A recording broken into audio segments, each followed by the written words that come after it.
Hola, ¿cómo están? Retomando un poco algunas historias que había dejado, no había tenido tiempo de hablar. Hoy quisiera contar un poco mi relación con la Revolución Cubana y más que nada con los cubanos, que fue algo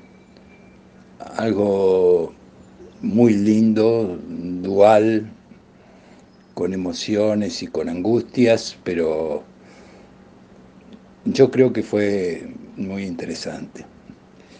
Eh, Después del año 83, que se comenzaron las relaciones nuevamente con Cuba, comenzaron a venir algunos médicos cubanos a especializarse a los centros grandes de acá, a Favalorio, al Italiano. Bueno, me tocó conocerlos a varios, hicimos relación automáticamente, este, particularmente con uno de ellos, Julio, que era staff allá en el principal hospital de La Habana. Bueno, hicimos una buena. Él había sido voluntario en la guerra en las brigadas que fueron a África, ¿no? Un tipo muy comprometido con el proceso, discusiones políticas, venía a casa, extraordinario. Bueno, una relación muy amplia. Bueno, y él siempre me dijo, me dio su teléfono, cuando vos, sería importante que vos pudieras venir a nuestro hospital y enseñar estas cosas que están haciendo acá, que serían muy útil para nosotros. Pero claro, hay que tener recursos para ir y ellos no tenían tampoco para poder mandar, invitar. Entonces, Julio volvió para Cuba después de su entrenamiento, me dejó su teléfono, bueno, el único contacto que tenía ahí era el teléfono de Julio, nada más que el teléfono. Y a mí se me dio la oportunidad en el año 86, ¿ya? Había un viaje grande que hacíamos esponsoreados para congresos internacionales que se hacían, había dos justo, uno en la costa este, en el estado de Florida, no me acuerdo qué ciudad, de Estados Unidos, y el otro era en San Diego, California. Entonces era un pasaje bien amplio y yo pude hacer una reestructuración de ese pasaje que me habían dado, y en lugar de volver a Florida, me volví a México. Y ahí de México me quedó nada más que un tramo para acercarme a Cuba que, bueno, que yo podía costear. Y llego solo, sin muchos recursos, y con un número de teléfono a Cuba. Y me acordaba de la anécdota de cuando se hizo que le pasó al gordo Cook, ¿no? Cuando fue por primera vez a Cuba a una reunión de la OLA, creo que se llamaba, una organización latinoamericana que estaban intentando armar en esos años 60, y, el bebé era peleador y todo. Bueno, cuando llegó no lo dejaban entrar y estaba en una plena discusión con la gente de ahí de la aduana, y no lo dejaban entrar, no lo dejaban entrar hasta que de golpe lo agarra del hombro un barbudo y le dice, vos sos Cook, lo que pasa es que todavía no te conocen, gordo, por acá, vení, vení que yo te llevo. ¿Quién era? El Che, que lo había ido a buscar porque no lo dejaban entrar al gordo Cook. Bueno, yo cuando llegué ahí, nada, una emoción cuando desde el aire veía tierra firme de Cuba, con lo que había representado en la juventud, primer territorio libre de América, y desde el avión iba viendo que estaba sobre ese territorio. Para mí fue muy emocionante. El asunto que llegué al aeropuerto, bueno, solo estaba yo, este, y bueno, cuando me toca hacer los trámites para poder ingresar, bueno, había una serie de normas que eran este, medio imposibles, ¿no? Había que, bueno, por lo menos para la gente sí que no tenía muchos recursos, como era el caso mío, había que prepagar una semana de hotel en efectivo para poder ingresar. Y había hasta algunos mochileros que había por ahí queriendo entrar, bueno, no entraban en una mierda, ¿viste? Y yo discutía, porque yo había visto más o menos un hotel sencillo para poder estar y qué sé yo, que pudiera costearme, ¿no? Bueno, no estaba ahí. Había un listado de 5 hoteles, desde el más caro, qué sé yo, hasta el más barato de todo. Bueno, el más barato fue el que tuve que tomar, este, y pagar los 7 días adelantados para poder entrar. Cuando fui, yo no sé si llamarlo hotel, era como un lugar donde iban los estudiantes africanos que estaban estudiando en Cuba, africanos la mayoría y asiáticos también. Pero era, no sé, como una cosa estudiantil. A mí me tocaba la habitación, estaba con 2 estudiantes mujeres etíopes, que los tres teníamos que pasar de costado para entrar en la habitación. Era un lugar, no había dónde comer, estaba alejado ahí en La Habana. La verdad que me sentía medio desamparado. Era de día, hacía que no lo podía contactar a Julio, Julio estaba trabajando.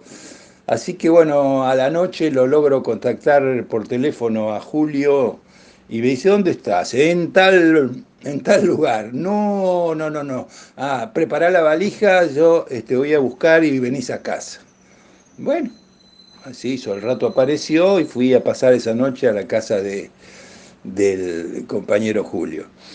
Y mañana nos vamos al hospital y te presento a todo el mundo. Bueno, listo, pasamos noche ahí, fui al hospital Almejeiras, el hospital creado por Fidel, impresionante, ¿no? Bueno, y ahí me presenta a toda la gente y bueno, conozco a mi par allí, que era un fisiólogo, que Fidel lo había sacado de la universidad porque se necesitaban desarrollar las tecnologías, a lo que yo me dedicaba, y era un tema muy complejo, y dijo, no, yo quiero estar en la universidad, sí, pero Cuba te necesita en este otro lugar. Así que lo sacaron de ahí y pasó a la faz clínica y era un genio, matemático también, fisiólogo, eh, bien afro, de una calidad humana impresionante. Nada, conectamos en 10 minutos, creo que ya lo que hablamos parecía que nos conocíamos de toda la vida. Bueno, y empezamos a trabajar juntos. Y el asunto es que yo había llevado a propósito, por lo que había hablado con Julio antes, algunos desarrollos técnicos que habíamos hecho acá. Entonces los tenía en la valija, los llevé al hospital, se programaron unas cirugías. Y yo veía que en esa especialidad particularmente estaban bastante atrasados ellos. Las pusimos en práctica, las usamos en la cirugía, bueno, hubo un entusiasmo grande por eso. Bueno, y resulta que el jefe y director de ahí, del Hospital Almejeiras, era un tipo, digamos, de la época de la Revolución, un tipo mayor, y ahí había una cierta diferencia entre los revolucionarios originales y el resto. Les costó mucho hacer el recambio generacional a ellos. Y este médico prestigioso, pero también comisario político, se llamaba Noé González. Era reconocido, tipo, habían dado por el mundo, qué sé yo. Pero estaba en acción política. Entonces, bueno, dice, voy a una reunión con él y me dice, no, mirá, esto que trajiste acá es una necesidad para Cuba que nosotros no podemos dejar pasar. Así que vamos a introducir esto acá. Y vos sos un compañero, así que te lo vamos a pedir en forma militante. Este, a partir de mañana vas a ir a un hotel, ahí, un hotel normal, todo va a estar a cargo del gobierno cubano. Después, acá mis colegas te van a llevar también para que conozcas Varadero, para que conozcas las cosas. Sí, pero muchas gracias, doctor, pero no, porque ahora vas a quedarte Y esta técnica quiero que la desarrolles un mes en cada una de las 4 ciudades, ¿no? Y me nombró 4 ciudades, de La Habana, Santiago y 2 ciudades más. Digo, pero Noé, si yo no vuelvo a trabajar, pierdo el trabajo, tengo familia allá. Y Noé se puso y me dice, camarada, ¿cuánto está dispuesto a sacrificar por la revolución? Me tomó de sorpresa, digo, y yo creo que todo menos la familia. Si yo no vuelvo, mi familia no come. Así que, bueno, se enojó, ¿no? Se enojó. Le ofrecí una solución alternativa, que yo prolongara una semana más mi viaje y entrenar a full ahí a los que estaban en La Habana para que pudieran ellos llevarlo a las otras ciudades. Bueno, no, me mantuve muy firme con eso, yo no podía dejar el trabajo aquí, yo vivía en un país capitalista que si vos no estás, y bueno, estará otro y vos te quedás sin trabajar, por lo tanto sin comer, ¿no? Así que bueno, fue muy duro eso, pero bueno, los cubanos, fantástico, hice eso, bueno, tuve para cambiar el pasaje, fue una odisea, porque en esa época todavía estaban ahí los rusos manejaban toda la parte de las líneas aéreas, bueno, eran unos burócratas, me la hicieron bien difícil. La discusión que tenía con política con los cubanos, con el papel que Rusia estaba cumpliendo ahí. Nosotros habíamos leído al Che también y sabíamos y decía, no, vos porque sos peronista, siempre con la tercera posición. Digo, loco, si no los industrializan los rusos, el país subdesarrollado no va a poder, encima al lado del imperio y qué sé yo. Y bueno, discutíamos todo eso y qué sé yo. Bueno, y la situación era que uno estaba en la ciudad de La Habana, una ciudad maravillosa, hermosa, histórica, todo lo que quieras, pero parecía que vivía 20 años atrás en muchas cosas. Una de las primeras tardes de julio tenía un auto, un viejo Lada ruso, pero viejo, viejo. Dice, vamos que te quiero mostrar las playas que están acá cerca de La Habana. Eran, no sé, un viaje de 30 minutos. Como generosidad, yo no conocía nada y cuando hacemos unos kilómetros, pop, pop, pop, pop, pop, hace el auto, boom, se queda.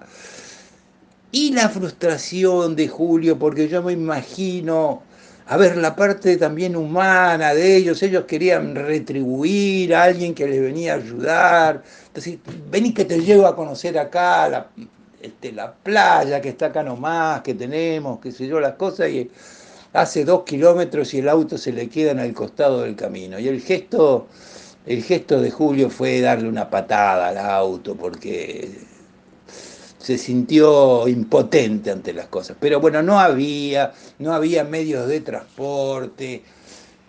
Cuando a veces yo trabajaba ahí todo el día en el hospital Almejeiras, pero también había un hospital de niños que habían inaugurado recientemente, el William Soler, también de muy buena estructura, y ese día tenía que moverme desde el Almejeiras hasta el William Soler, que era una distancia. Claro, no había medios de transporte ahí en el año 86.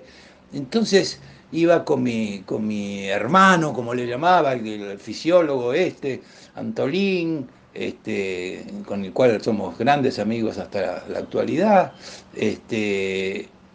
Y cómo moverse de un lugar a otro donde no se puede llegar caminando. Entonces había una cola a la salida del Almejeiras con, no sé, pero no menos de 40 personas haciendo la cola para poder tomar una especie de taxi. Digo una especie de taxi porque mucho no se le podía llamar taxi, pero que nos trasladara de un lugar a otro. Bueno, Antolín fue hablando una a una con las personas que estaban en la cola. Esa cosa yo no lo había visto nunca. Y les explicaba, miren, yo soy acá médico de acá, este médico que está conmigo viene de Argentina a ayudarnos y necesitamos trasladarlos ahora para una cirugía que va a haber en el Soler. Por eso le pido que me deje avanzar en el turno de la cola. Y eso se lo dijo a las 30, 40 personas que estaban ahí, señoras con hijos, viejitos, todo, para que nos dieran el lugar en la cola para tomar el taxi. Y todos decían que sí, no, una cosa este, increíble, ¿no? Parecía que estábamos viviendo en otra sociedad. Bueno, experiencias lindas que pasaban ahí. Bueno, yo me acuerdo una noche salía de la Almejeiras y entre el hospital y el hotel que me había tocado tenía que pasar por algunos barrios súper sencillos, hace calor ahí, siempre todo abierto, ¿no? No hay que hablar de seguridad, no hay inseguridad, robos, esas cosas no existen ahí. Entonces estaba la gente con las ventanas abiertas y yo iba por la calle, caminaba. ¿Y qué había esa noche?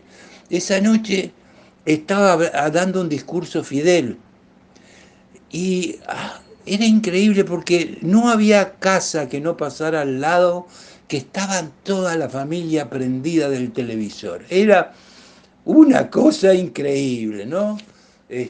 Peronismo al palo. Me impresionó mucho. Después lindo pasear por las plazas, hacer la cola para tomarse un helado en Copelia, es un helado rico. Bueno, todo había que hacer cola, todo era difícil.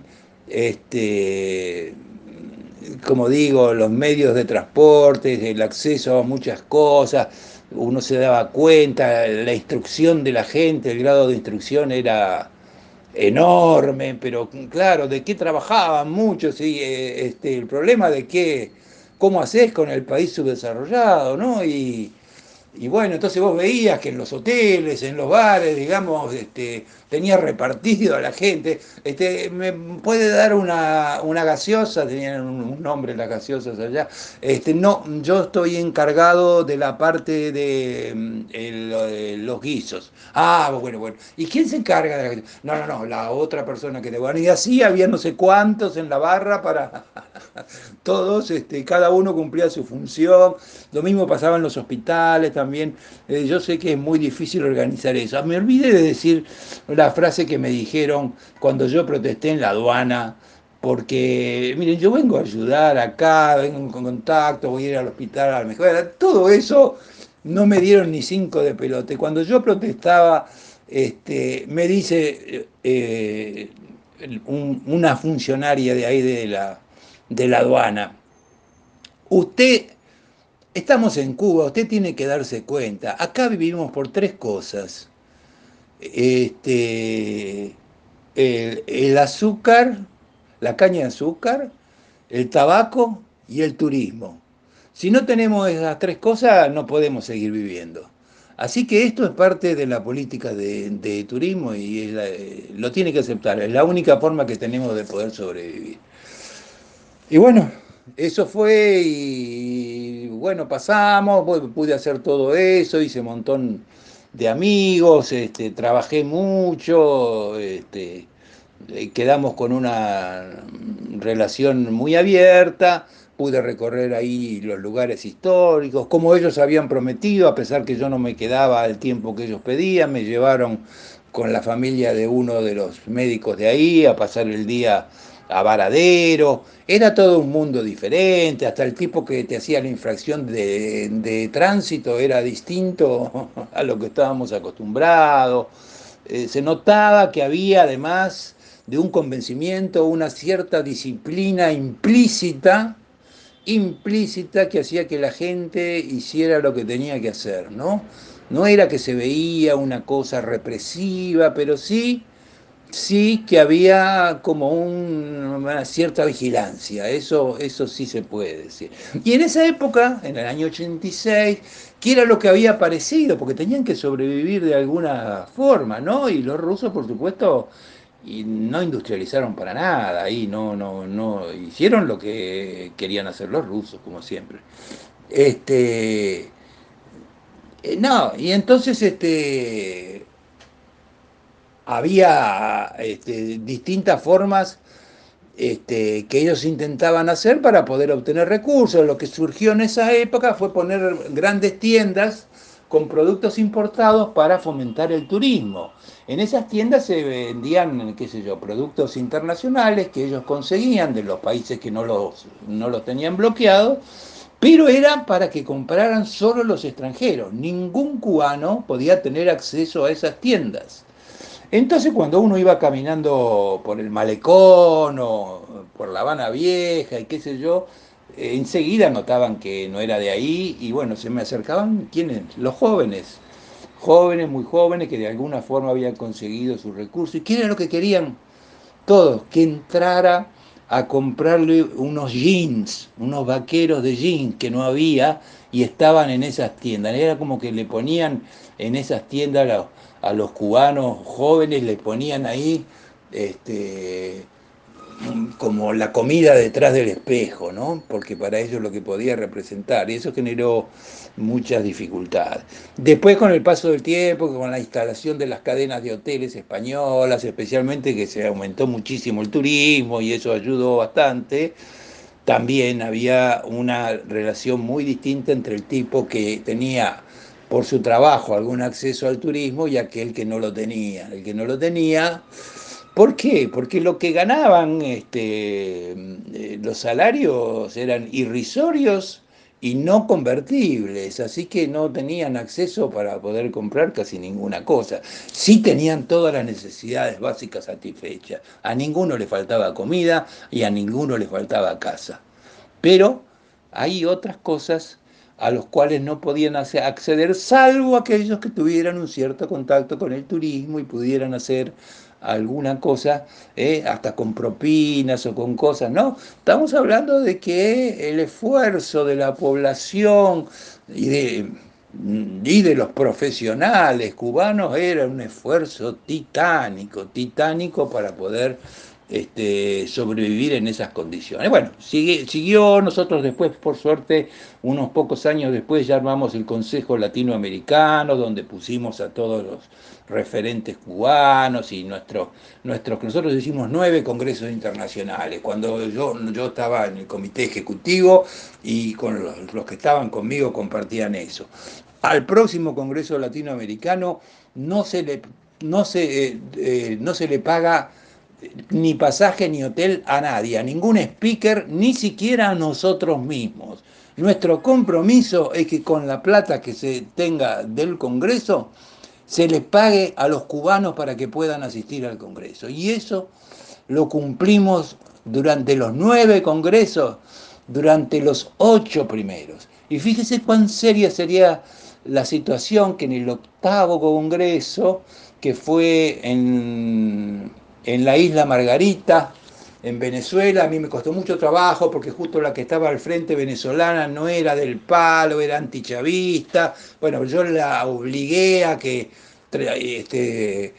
consiguiera que estuvieran los médicos cubanos, pero bueno, uno no puede estar en todo, además cuando lo organiza el otro país. Y bueno, estábamos en el día final del Congreso y de golpe les habían dado el hotel y todo, habían llegado, hasta nos encontramos en el avión que venía desde México. Bueno, el último día desaparecieron todos los cubanos. ¿Qué? ¿No? ¿Dónde están? ¿Dónde están? Y se hacían los tontos, estos venezolanos reaccionarios se hacían los tontos. Le habían pagado un día menos de hotel. Y entonces se tuvieron que rajar de la isla Margarita, que era un hotel más o menos caro, que estaba en un lugar turístico, y se tuvieron que rajar para Caracas y se fueron a pasar la noche al aeropuerto. Y yo cuando voy al día siguiente al aeropuerto, porque había terminado el Congreso, después del último día de la fiesta de clausura, ningún cubano había podido estar ahí, me los encuentro ahí, que estaban pasando, Dios mío, qué injusto, ¿por qué carajo les tenía que pasar eso a los profesionales cubanos? Y bueno, eso fue en Venezuela, y después el último Congreso fue en Campinas, en Brasil, cuatro años más o menos. Y ahí también era la norma y yo lo había hablado con el organizador, que era amigo y todo, pero claro, siempre había boicot por parte de los sponsors contra cualquier cosa que fuera cubano. En los últimos años se habían intensificado mucho. Entonces ya estaba todo listo para viajar, obviamente. Yo estuve juntando durante 3 años la plata para poder pagar mi viaje, porque como me había comprometido, yo me iba a correr con mi gasto, no iba a pedir absolutamente nada. La plata que se recaudara era para traer a los cubanos. Y cuando llego allá me dice, no, Antolini era el director, además del consejo que me había sucedido a mí, yo lo había puesto ahí. Y una carta de Antolín que por razones personales a último momento no iba a poder concurrir al Congreso, bueno, me dejó helado. Había otros cubanos que habían conseguido entrar a través de la Universidad de Campinas. Pues si vos no mandabas plata para allá, primero la invitación oficial, sin invitación oficial no salía de Cuba. Y si no le mandabas la plata para el pasaje y para hotel, por lo menos por el pasaje, hotel podría que estuviera en una casa, pero no había forma que salieran los profesionales. Y bueno, le habrá pasado algo, ¿qué le habrá pasado? Bueno, y me manda la carta con todas sus posiciones para discutir en la asamblea, porque él era el que tenía que dirigir la asamblea. Entonces, bueno, yo como director anterior dirijo la asamblea, pasa todo, qué sé yo, discusiones, ya se estaba abriendo toda esta gente reaccionaria de Venezuela, que tenían laboratorios atrás, buscaban, digamos, diluir un poco esa solidaridad, ya querían armar una sociedad paga, registrada, financiada por una multinacional, como pasa a todo nivel. Bueno, discutimos fuerte, ganamos ese día, pero bueno, después fue difícil continuar.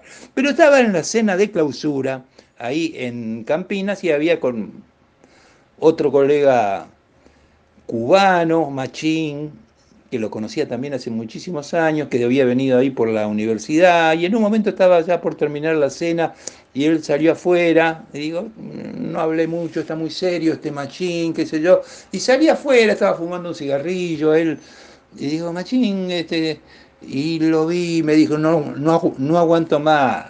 ¿Vos sabés por qué no está Antolín acá? Y sí, es que yo vi la carta, no, es mentira. Antonín no está acá porque tiene los huevos grandes y tiene un orgullo de la puta madre. Nunca le mandaron el pasaje, nunca le mandaron la invitación y él no pudo salir de allá.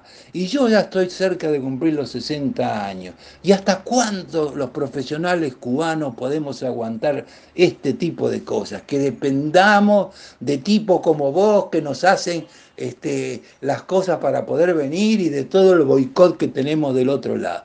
Qué cosa tan dura. Yo quedé muy, muy herido y él y mi hermano, Antolín, para no complicarme, no me quiso contar nada, para que yo no tuviera que agarrar del cogote a las empresas brasileras, que en este caso eran las que financiaban y que se opusieron a que viniera el principal referente cubano.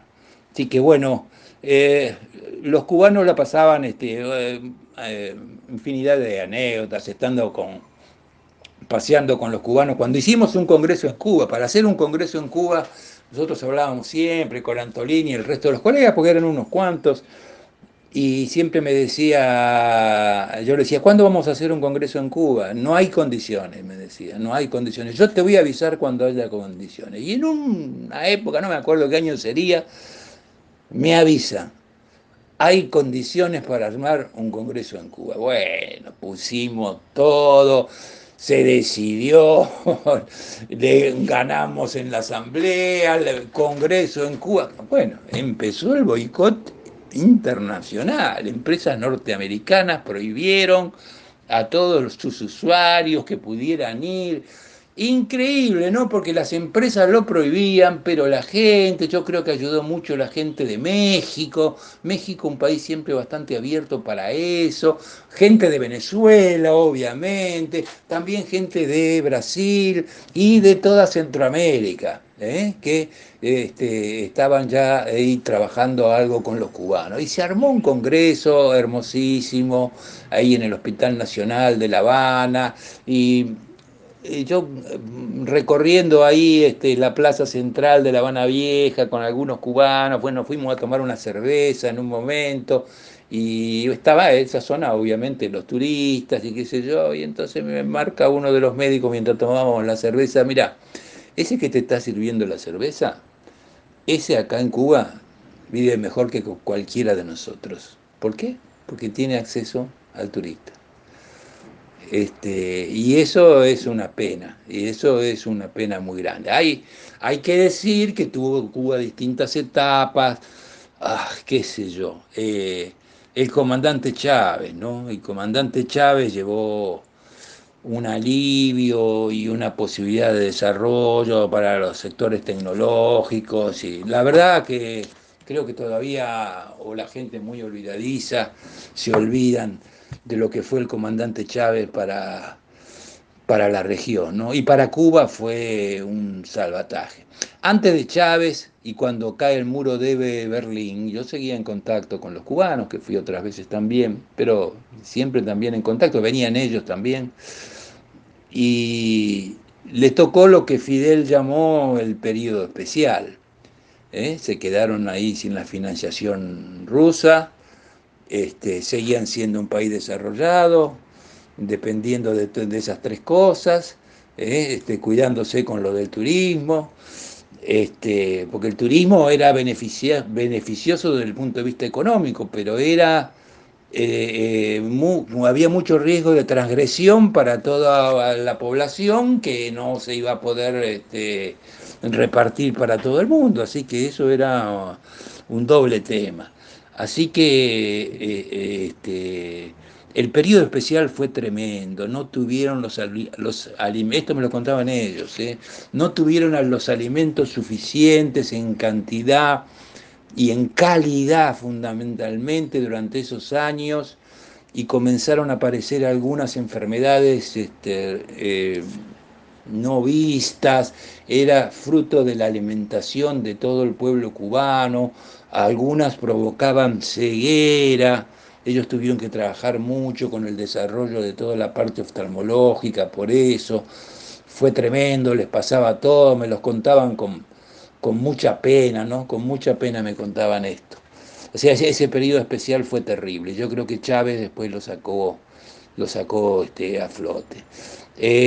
Pero había algunas cosas que un país muy reglado y, por ejemplo, con todo lo que habíamos hecho de amistad a nivel humano, en la última noche,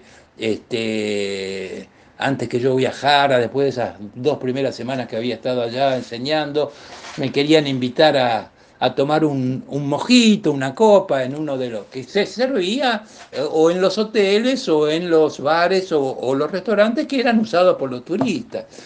Y bueno, fuimos de noche ahí, entramos y resulta que estaba prohibido que cubanos pudieran pagar a un turista ni una copa de mojito. Y este cubano le pedía por favor, que es un amigo, colega que nos ha ayudado, yo quiero tener ese gesto de gentileza. A ver, nada, lo terminé pagando yo, pero la frustración del colega por no poder hacer eso, puta, qué grande. Hay cosas en la vida que tienen que ver con eso, ¿no? Que tienen que ver con poder tener una atención, como esos actos de orgullo, y qué sé yo. Bueno, ellos lo tenían bien puesta y sufrían muchísimo esas pequeñas cosas que no se podían dar. Así que, bueno, ahora bueno, en una época vino nada, la relación siempre fue intensa. Vino la que era mujer de Antolín, en ese momento era psicóloga, vino por un curso que se hizo acá, pudo extender unos días más, justo eran las vacaciones de invierno, yo tenía los hijos pequeños, bueno, agarramos, nos fuimos todos juntos a Mar del Plata y dormía en el pequeño departamento donde estábamos con los hijos chiquitos, nada, todo se hacía así en una cosa familiar. Cuando vino este compañero fisiólogo a la Argentina, que también vino por el Congreso, después, bueno, yo le conseguí ahí a la vuelta de donde yo vivía, a pedido de él, obviamente, que se quería quedar más tiempo acá, le pagué un mes de hotel en un hotel que era una habitación que, bueno, nada, él obviamente no quería que yo gastara dinero en poder sostenerlo, pero bueno, no tenía la comodidad ni siquiera para poder alojarlo en mi departamento, así que estuve en un hotel que está ahí en Salguero y Díaz Vélez, como un mes entero, y viniendo todos los días al hospital, se llevó un montón de cosas para allá para La Habana, siempre hubo una relación hermosa y la seguimos teniendo. Y hace como unos 3 meses, en plena pandemia, me llamó, me hizo una llamada de WhatsApp, le pregunté cómo andaban, dice, vos viste qué bien que estamos controlando esto, yo quiero, viste, él tenía una nueva pareja, María, que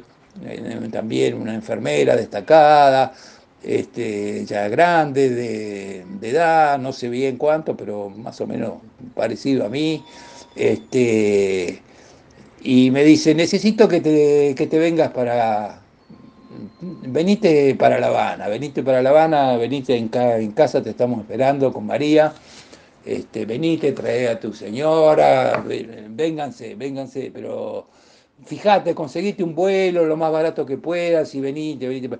Ay, ese es un doble mensaje, es un mensaje de cariño, de amor, de ganas de verlos, pero también es un mensaje de que puede estar necesitando ayuda. Y yo por la pandemia no me animé. Yo creo que no es un tiempo para viajar y a lugares tan lejanos. No están dadas las condiciones, ¿no? Para salir. Así que todavía estoy con esa espina de que pase la pandemia porque Antolín probablemente necesite que le den una mano. Y bueno, pero sí me contó de que había cambiado mucho la agricultura, que la agricultura ahora se estaban autoabasteciendo, estos fueron cambios que se hicieron, ayudó a Argentina también con Néstor ahí, Chávez fue fundamental, todo el ALBA, en ese aspecto había mejorado. Bueno, ahora dependían del turismo, que lógicamente se había parado por la pandemia, pero ellos decían que los chinos ya estaban empezando a ir y esperaban que se arreglaran las cosas en Rusia para que empezaran a ir los rusos también, y después los ingleses, ellos calculaban, no sé por qué, será que a los ingleses les gusta mucho ir para allá. Bueno, nada, historia.